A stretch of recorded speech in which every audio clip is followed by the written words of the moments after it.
Okay, so we will start the second half of our session today with Dr. Pilar Casas de Llera from the Fernández Casas clinic. She's going to talk on pheno-genotypic correlation in foveolar aplasia in Aniridia. Sorry. Thank you, Professor Barraquer. First of all, I would like to thank the scientific committee for inviting me today, and especially to Professor Aliop for encouraging and supporting the clinical research at Visum Alicante that started back to 2011 and that has created a significant database of Aniridia patients. So we all already know that there are several clinical phenotypes in congenital aniridia. They can go from very subtle iris alterations to severe iris alterations, but there is a prevalence factor that is featured, that is the foveal hypoplasia, that there is something that is quite prevalent. And it is the cause of nystagmus and low vision, and it is the main cause of visual limitation in early life.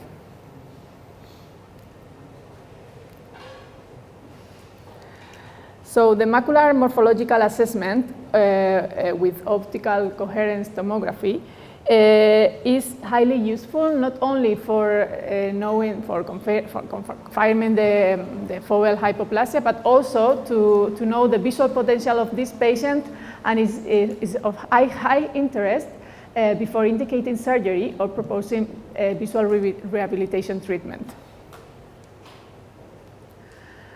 To understand how the foveal hypoplasia impairs the visual acuity, we have to comprehend, to understand the normal foveal development.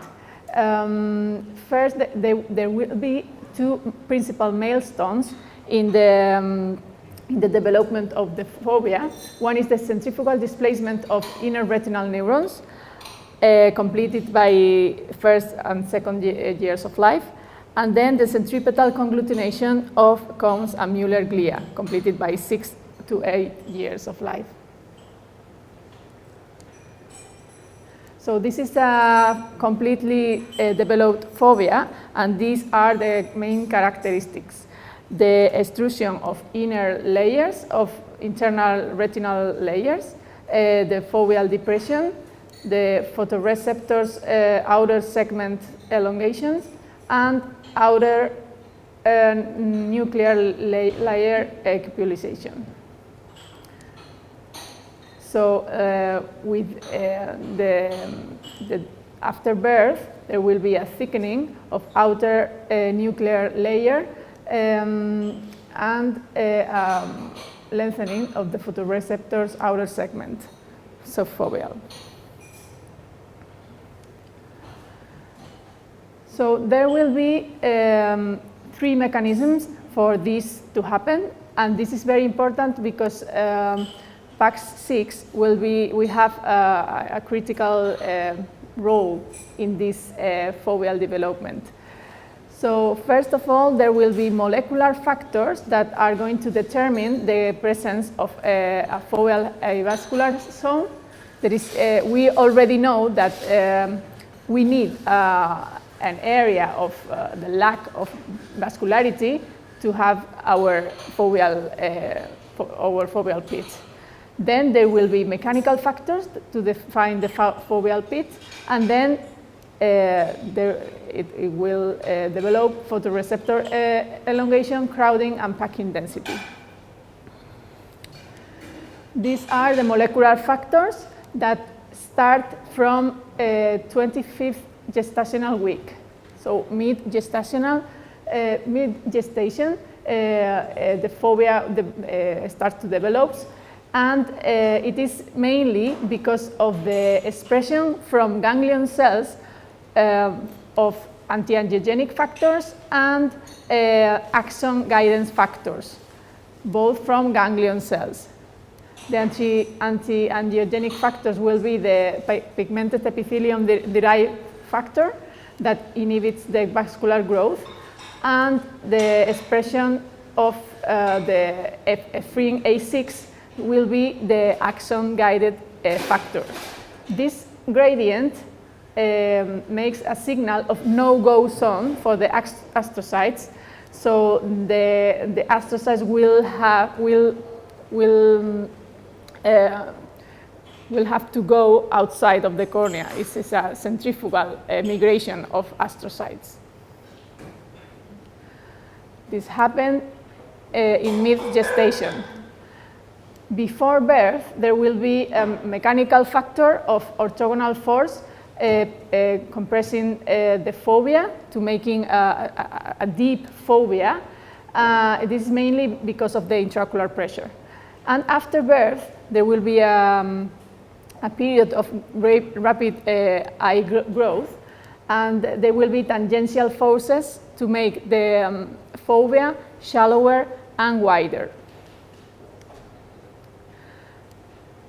After birth and until 5 to 12 years, there will be a packing of crowding and packing of cones and photoreceptors elongation in the fovea. So there will be a maturation of the fovea after birth that we have to know, because until 5 years of age, we cannot consider a fovea to have been completely developed. As you know, here there will be an early absence of outer retinal bands in a normal child. So at about 5 years of age, the external bands, the outer segment bands, will be appeared in the OCT. We will be able to detect it. So in congenital aniridia, why the foveal arrest occur? So the problem in congenital aniridia is the insufficiency of the PAX6 protein. So this compromises the development of ganglion cells, and these ganglion cells won't produce the PEDF and the epinephrine A6. So the foveal vascular zone won't be developed. There will be vascularity and at the intended fovea, the incipient fovea. This is the foveal hypoplasia classification described by Thomas back to 2011. And this classification goes from one grade, the first grade of foveal hypoplasia, in which the only feature is the incursion of retinal layers in the fovea, and the foveal pit is shallower, and goes to grade 4, where nothing of the differentiation of the fovea features occur. So there will be non-elongation of photoreceptors, outer segment sectors, won't be an outer nuclear layer coupulation, and won't be a foveal depression, and the internal incursion of retinal layers. In this first report, they detected that the degree of foveal hypoplasia does correlate with visual acuity, and that the absence of a fovea does not necessarily have a major impact in vision. We performed clinical research in 19 congenital aniridia patients that underwent a complete ophthalmology examination, a high-resolution spectral domain optical coherence tomography with a 3-dimensional scans program protocol, a macular protocol. We grade the foveal hypoplasia, the morphological foveal hypoplasia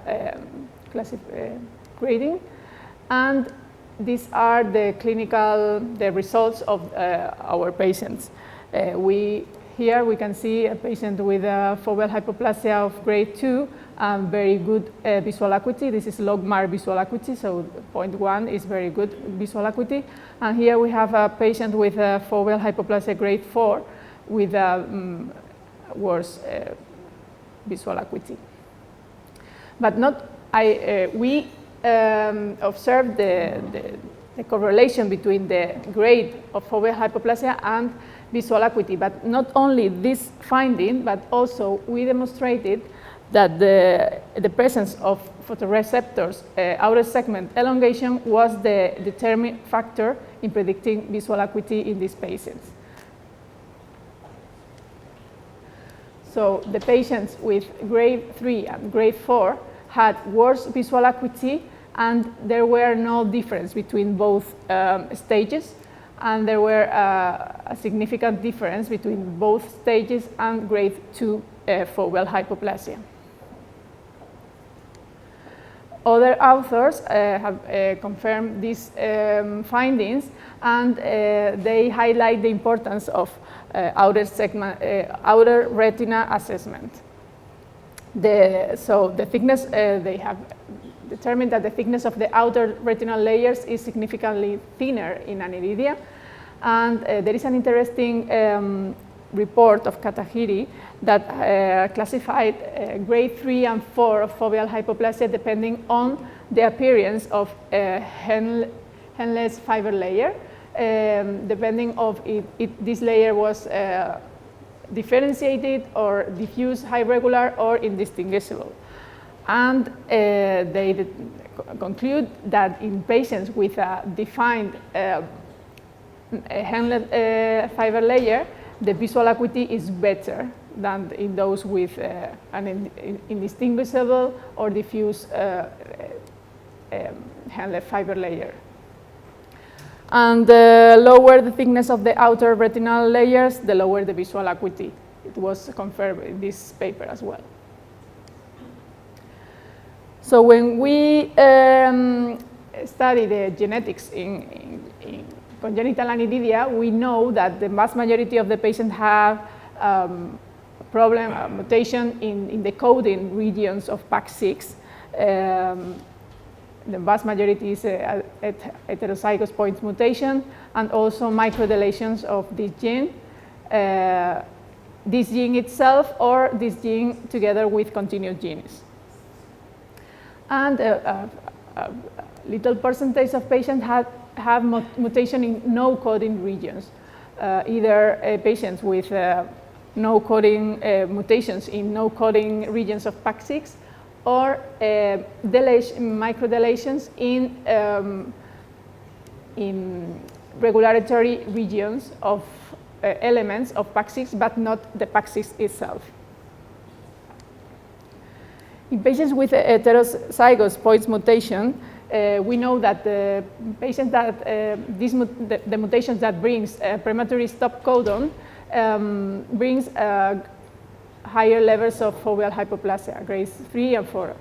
And mutations that include a C-terminal extension brings a severe phenotype.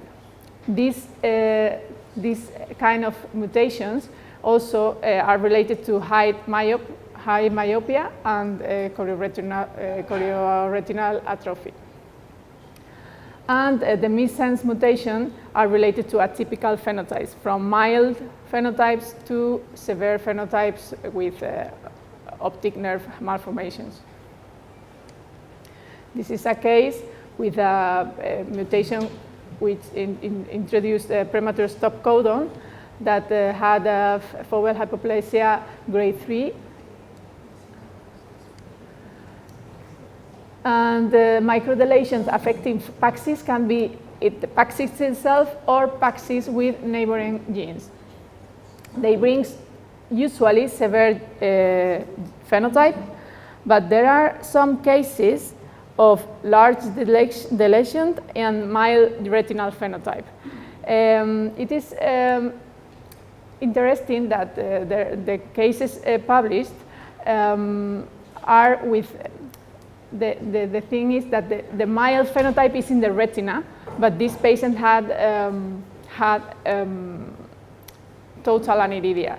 So the theory could be that the protective mechanism for the mild phenotype in posterior segment is something that occurs only in the retina, but not in the anterior segment. But this is something that has to be proved in the future. But it's quite interesting, these cases of larger deletions and mild retinal phenotypes. This is a case of large deletion, including PAX6 and neighboring genes with a severe phenotype. And mutations in no-coding genes, either in PAX6 no-coding gene region or deletions in cis regulatory. Sí. Either in the regulatory region or in the no-coding PAX6. It is, they are these, sorry. These mutations in no-coding genes are related to best developed retinas. But at the end, just to summarize, there will be highly variable phenotypes, and we still don't know why patients carrying the same mutation has this variability. It could be related to nonsense mediated decay, variability in the population. And this, to conclude, just the analysis of foveal morphology by OCT provides more valuable information before surgery. Before surgery is indicated, of optic rehabilitation is proposed. A foveal morphology in which outer retinal structures can be identified are related to better visual prognosis. Mutations introducing a PTC, CTE, or deletions involving PAX6 have been associated with reduced foveal differentiation. Phenotype variability is very prevalent with same genotype, and better developed foveas have been associated with mutations in no-coding regions of PAX6. Thank you for your attention.